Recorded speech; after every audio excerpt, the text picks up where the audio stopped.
दोस्तों, स्वागत है आपके चैनल फ्यूचर स्कोप में, जहां हम लाते हैं फ्यूचर टेक्नोलॉजी और इनोवेशन से जुड़ी रोचक जानकारियां। आओ शुरू करते हैं। आज का हमारा टॉपिक है कि क्या आर्टिफिशियल इंटेलिजेंस एआई एक दिन इंसानों जितना सोच सकता है।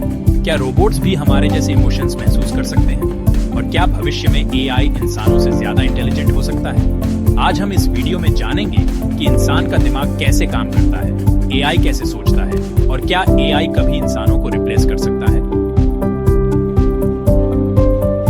इंसानी दिमाग दोस्तों, ये ब्रह्मांड में सबसे जटिल संरचना है। 86 अरब से ज्यादा न्यूरॉन्स हर एक हजारों अन्य न्यूरॉन्स से जुड़ा हुआ है, लगातार एक दूसरे को संदेश भेज रहा है। ये आपके लैपटॉप या स्मार्टफोन की तुलना में कहीं अधिक जटिल नेटवर्क है। ये जानकारी को प्रोसेस नहीं करता है, ये उसे महसूस करता है, उसका अनुभव करता है, ये सीखता है, अनुकूलन करता है और विकसित होता है। ये कला, संगीत, साहित्य, विज्ञान, उन सभी चीजों का स्रोत है जो हमें मानव बनाती है।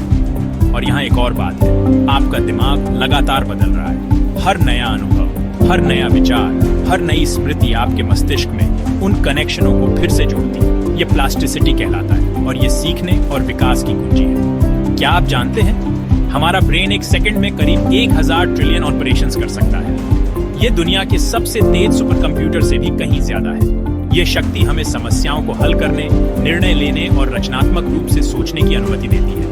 लेकिन ये सिर्फ प्रसंस्करण शक्ति के बारे में नहीं है। हमारे दिमाग भावनाओं, अंतर्ज्ञान और रचनात्मकता से भी संचालित होते हैं। ऐसी चीजें जिन्हें दोहराने के लिए कृत्रिम बुद्धिमत्ता अभी भी संघर्ष कर रही है। तो हाँ, मानव मस्तिष्क एक अद्भुत चीज है। लेकिन एआई के बारे में क्या यह कभी मानव मस्तिष्क की जटिलता और शक्ति से मेल खा सकता है? आइए जानें। अब एआई मानव मस्तिष्क की तरह नहीं सोचता है। ये डेटा का विश्लेषण करके, पैटर्न की तलाश करके और उन पैटर्न के आधार पर भविष्यवाणियां करके काम करता है। ये शतरंज या गो जैसे खेलों में महारत हासिल करने जैसी कुछ चीजों में अविश्वसनीय रूप से अच्छा हो सकता है, जहां नियमों और संभावित चालों की संख्या सीमित है। लेकिन वास्तविक दुनिया गंदा और अप्रत्याशित है, और यहीं पर एआई का संघर्ष शुरू हो जाता है। यह उन स्थितियों को संभालने के लिए संघर्ष करता है जो पहले नहीं देखी गई है, और यह सामान्य ज्ञान या रचनात्मकता के साथ समस्याओं को हल नहीं कर सकता है। उदाहरण के लिए, चैट जीपीटी और गूगल जेमिनाई जैसी भाषा मॉडल को भारी मात्रा में टेक्स्ट डेटा पर प्रशिक्षित किया जाता है। वे व्याकरण की दृष्टि से सही और यहां तक कि रचनात्मक पाठ भी उत्पन्न कर सकते हैं। लेकिन क्या वे वास्तव में समझते हैं कि वे क्या कह रहे हैं? क्या वे आपके द्वारा और मेरे द्वारा किए गए तरीके से विचारों और भावनाओं को समझ सकते हैं? अभी तक तो नहीं।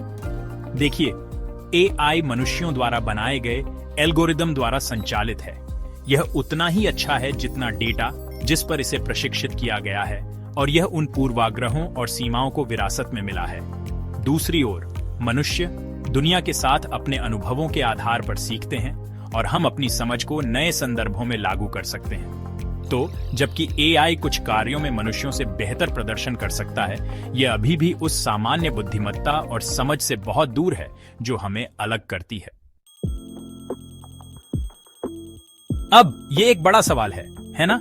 क्या एआई कभी भावनाओं का अनुभव कर सकता है? क्या यह कभी खुशी, दुख, क्रोध या प्रेम को महसूस कर सकता है जैसे हम करते हैं? यह विज्ञान कथाओं का सामान है, और यहीं पर चीजें वास्तव में दिलचस्प होने लगती हैं। देखिए, मानव भावनाएं अविश्वसनीय रूप से जटिल होती हैं। वे हमारे मस्तिष्क में जटिल रासायनिक और विद्युत संकेतों द्वारा संचालित होते हैं। वे हमारे अनुभवों, हमारी यादों और हमारे व्यक्तित्व से आकार लेते हैं। एआई दूसरी ओर भावनाओं का अनुभव नहीं कर सकता है। यह भावनाओं का अनुकरण कर सकता है।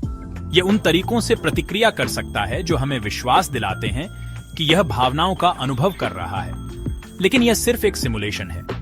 यह सतह के नीचे चल रही वास्तविक, गड़बड़, जटिल प्रक्रियाओं की नकल है।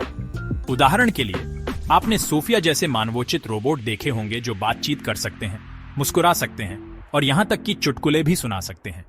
लेकिन सोफिया वास्तव में उन भावनाओं को महसूस नहीं करती है। यह बस एल्गोरिदम का पालन कर रहा है, उन प्रतिक्रियाओं का उत्पादन कर रहा है जिन्हें इसे उत्पन्न करने के लिए प्रोग्राम किया गया है। अब यह वह सवाल है जो हर किसी के दिमाग में है ना? क्या एआई मनुष्यों से ज्यादा स्मार्ट बन सकता है? यह एक ऐसा सवाल है जिसने विज्ञान कथा लेखकों, दार्शनिकों और वैज्ञानिकों को समान रूप से पीढ़ियों से मोहित किया है और कोई आसान जवाब नहीं है। एक ओर एआई पहले से ही उन तरीकों से मानव क्षमताओं को पार कर रहा है जिनकी हमने कभी कल्पना भी नहीं की होगी। यह हमें शतरंज और गो जैसे खेलों में हरा रहा है, जटिल वैज्ञानिक डेटा का विश्लेषण कर रहा है और यहां तक कि नई दवाएं भी विकसित कर रहा है। वास्तव में 2023 में GPT-4 ने 90% से ज्यादा एग्जाम्स इंसानों से बेहतर पास किए। यह एक आश्चर्यजनक उपलब्धि है, इसमें कोई संदेह नहीं है। लेकिन इसका मतलब यह नहीं है कि GPT-4 या कोई अन्य एआई सोच सकता है। बुद्धिमत्ता एक बहुआयामी अवधारणा है। यह केवल समस्याओं को हल करने या गणना करने के बारे में नहीं है।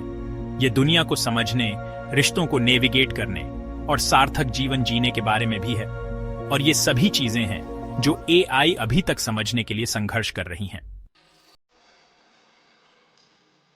तो बड़ा सवाल यह है, क्या एआई हमारी नौकरियां छीन लेगा? यह एक वैध चिंता है, खासकर जब एआई अधिक से अधिक परिष्कृत होता जा रहा है। और यह सच है कि एआई स्वचालन के लिए कुछ उद्योगों में उथल-पुथल होने की संभावना है। लेकिन यहां बात है, एआई सिर्फ एक उपकरण है। यह एक शक्तिशाली उपकरण है, हां, लेकिन फिर भी यह सिर्फ एक उपकरण है। और अन्य सभी उपकरणों की तरह इसका उपयोग अच्छे या बुरे के लिए किया जा सकता है। यह इस बात पर निर्भर करता है कि हम मनुष्य इसका उपयोग कैसे करने का निर्णय लेते हैं। एआई डॉक्टरों की मदद से कैंसर का जल्दी पता लगा सकता है, इंजीनियरों को सुरक्षित इमारतें बनाने में मदद कर सकता है और शिक्षकों को छात्रों को अधिक प्रभावी ढंग से सीखने में मदद कर सकता है।